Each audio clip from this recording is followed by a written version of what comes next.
Hello and welcome back to Live at the Hive. Today we're talking about the bad stuff popular food companies may be putting in their snacks to make it taste and look better. We all know that health is wealth and home-cooked food is the healthiest.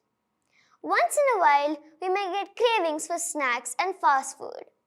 But don't you think that these snacks such as chips, candies, etc. look suspiciously tempting? Lots of sugars, fats and chemicals are used at various stages of its preparation. Salt gives it its flavor, sugar its sweetness, fats give it the richness, and chemicals give it bright colors and increase its shelf life. Chemicals such as MSG give it a salty and satisfying taste. Food coloring gives it bright colors in order for visual appeal, which attracts both children and adults to their product. Preservatives such as sodium benzoate make it last longer without spoilage. Gases such as nitrogen is filled in the packets to prevent oxidation and make it look fuller.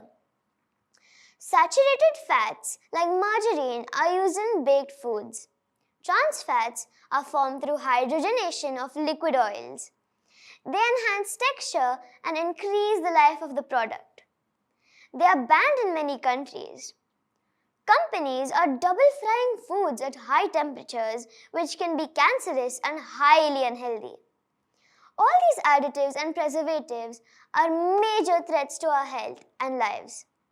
MSG has been medically proven to be associated with increased risk of metabolic disorders.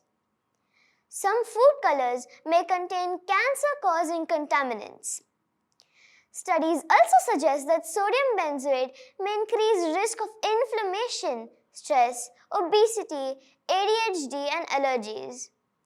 I hope you all know now that everything that looks tempting or appealing on the supermarket shelf may not be the best for you. Thank you for tuning into Live with the Hive. See you next time.